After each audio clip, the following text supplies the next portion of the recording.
precisely that unique language, unrelated to all the families of languages around Georgia. But these people then spoke to him and said to him, O Zulkarnain, surely Gog and Magog are perpetrating acts of facade in our land, corrupting and destroying. Can you help us? Can you build a barrier in this pass between the mountains to keep them out? Zulkarnain should have said, I don't need to build any barrier, I've got power. I'll just go in there and beat the living daylights out of them. Because he has the power. Allah gave him the power.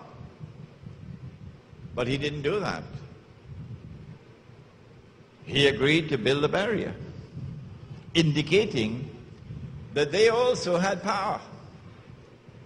And there were limitations to his power in relation to them. There is something mysterious going on here. There are lessons to be learned by a mind and a heart which is restless, to use the Quran to explain the world today. They said, we'll pay you. He said, I don't need your money. And then we left the Quran and we went to Sahih Muslim.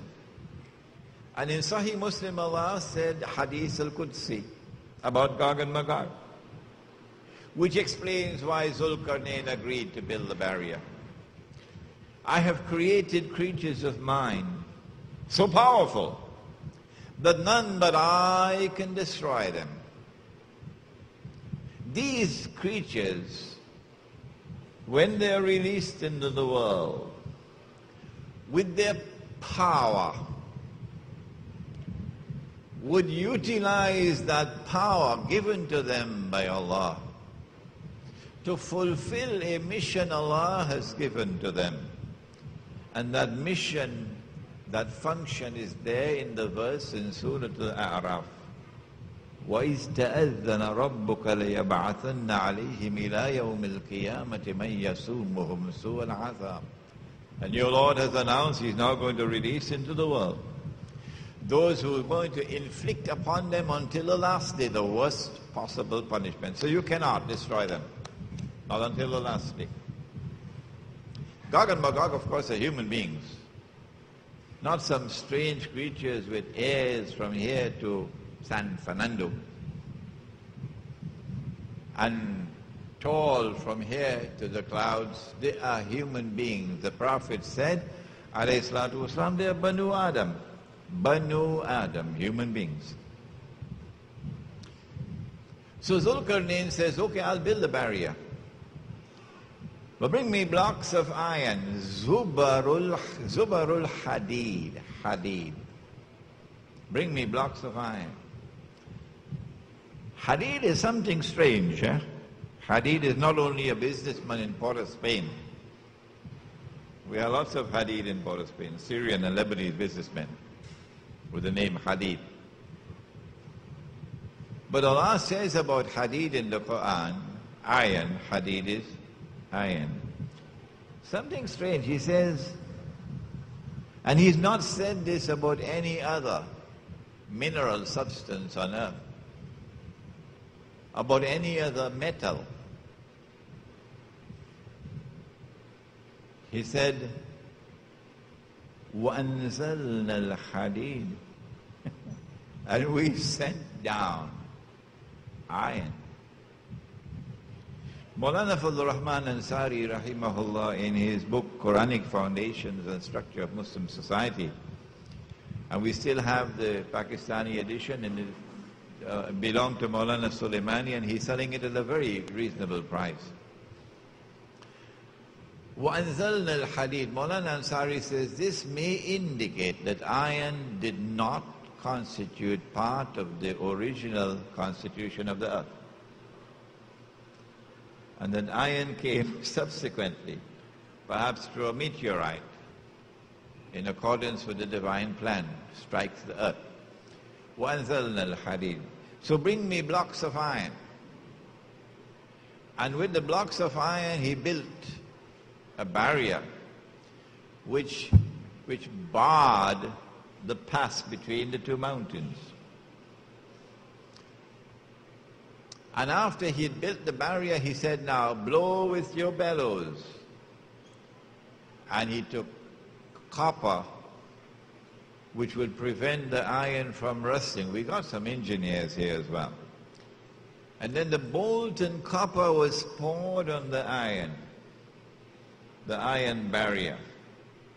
And when it was built, he said, as Alexander the Great could not have said, have you got peanuts in your head?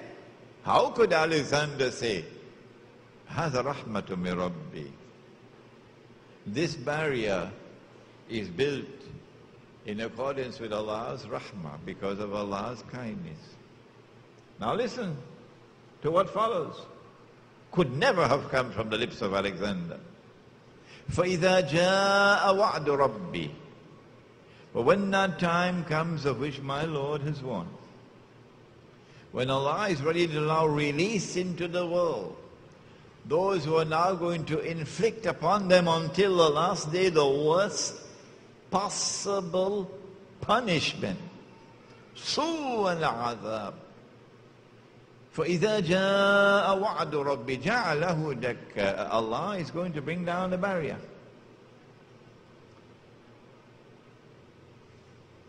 And Allah's warning will then come to pass. Then follows an ayah which qualifies perhaps as the most difficult in the whole Quran. Allah then says, after Zulkarnain said, هَذَا رَحْمَةٌ مِنْ رَبِّي فَإِذَا جَاءَ وَعْدُ رَبِّ جَعَلَهُ دَكَّاءَ وَكَانَ وَعْدُ رَبِّ حَقًّا. Allah then says, وَتَرَكْنَا بَعْدَهُمْ يَوْمَئِذٍ يَمُوجُ فِي بَعْضٍ. There's nothing in the Quran as difficult as this. You have to study a lot of international politics to be able to penetrate this. وَتَرَكْنَا بَعْضَهُمْ يَوْمَئِذٍ يَمُوجُ فِي بَعْضٍ. Yamuj, Mauj is a wave. When the barrier is brought down and Gog and Magog are released, then a day will begin, and a day with Allah could be like 1,000 years in your counting, at the conclusion of which Gog and Magog are going to come against each other, like waves crashing against each other. A Gog and Magog confrontation, a Gog and Magog fight it out. The Bible speaks about that. And so this appears to be one of the meanings. That at the end of history there's going to be a catastrophic collision between two forces of equal power and indestructible power. Two forces that are equally powerful. When we leave the Quran and go back to the Hadith, we find about Gog and Magog that they are people whose power, this is back in the Quran, in the Ya'juj